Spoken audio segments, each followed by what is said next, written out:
On Saturday, April 23rd, students from East Chicago Central High School joined together to tackle a major problem on Jeorse Park Beach: litter.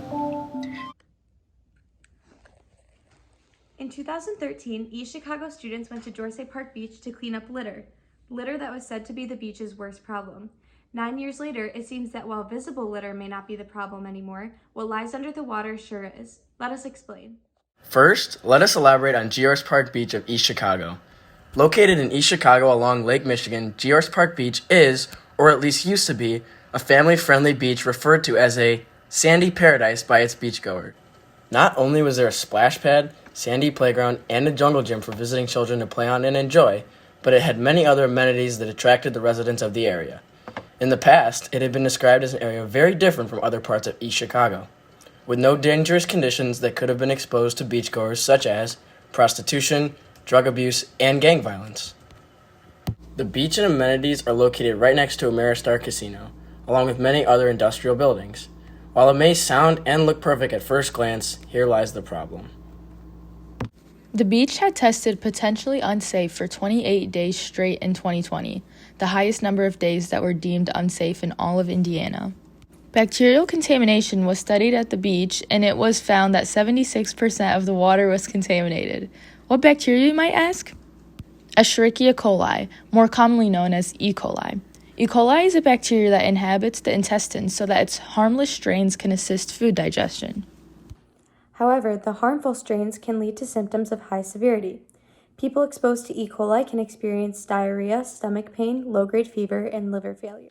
The bacteria works its course in the human body, producing and releasing large amounts of a heavy and highly infectious toxin known as Shiga. Moreover, E. coli acts more severely on people with compromised immune systems, such as the children frequently attending the beach. The CDC found that nearly 7,000 people had died in 2017 due to E. coli transmitted through water. Clearly, E. coli is a determining factor in whether or not a body of water is safe. To test this, professionals take water samples. It is shown that if there are more than 250 colonies of E. coli per millimeter of water, the beach has to release an advisory for safety or close down. Keeping this in mind, Jeorse Park Beach had to shut down due to the E. coli levels reaching 4 times this regulated amount for human safety. While the beach would frequently test the waters for the bacteria, the results from the water tests do not return for up to 17 hours after they are taken. With such a long time span between testing and results, there's a far more likely chance of people unknowingly falling ill. On another note, other mammals are also harmed by this bacteria, especially birds. E. coli is an indicator of human and animal waste being present in the ecosystem. Certain types of pollution can cause algae in the water to flourish, and they begin to produce toxins that lead to the death of seabirds. When we discovered this, we decided to take a water sample. The water looked contaminated at first glance, but the test proved that it was even worse than we expected. Human and animal waste are both considered to be alkaline on a pH scale, and the alkaline levels in the water we tested were very high. Knowing this, do you think Jeorse Park Beach appears to be safe for children and families to be swimming in?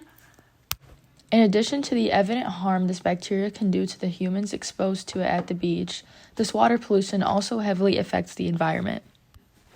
The germs can quickly contaminate animals' skin, fur, feathers, and habitats. These animals can appear healthy and clean, but can still spread the E. coli to humans or other animals.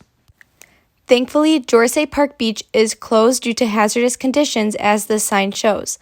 When we called the number posted to learn more about the issue at hand, it was evident that even the marina workers were not properly educated on the matter. A phone call between one of the workers and I revealed just this. And I was just wondering if you could elaborate maybe on like the hazardous conditions that, like, for the reasoning why it's closed right now. Okay, yeah, I guess it's like, the beach. I think some stuff washed up. We're gonna have some people come out here and fix it, and we're hoping to be open by Memorial Day. When the beach was available to the public, there were signs indicating the bacterial levels in the water that day, and it was left up to the people's choice of whether or not to swim. Crystal Jackson of East Chicago, who would enjoy the beach with her family a couple of times a week, stated that she did not know how to check the contamination levels in the water and was unaware of what the signs really meant. She noted that the signs did not remark what the, quote, color of the day for the water meant and that this should be changed. This proves the lack of information given to the public about very dangerous conditions that could put many at risk. So, why is this all happening?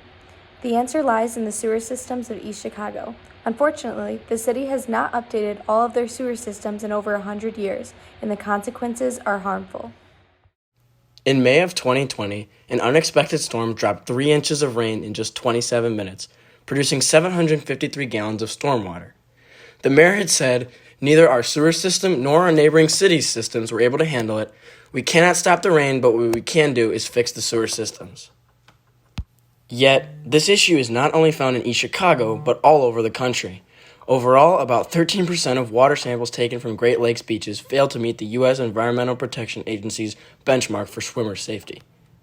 It is imperative that East Chicago does something about this issue and does it very fast. Not only does the water pollution affect one little beach, but it affects many different people and environments. Our group is actively looking for solutions to help combat this issue. We plan on searching for the optimal solution to make Jeorse Park Beach a safe area again, as well as educating the public on the dangers of water pollution.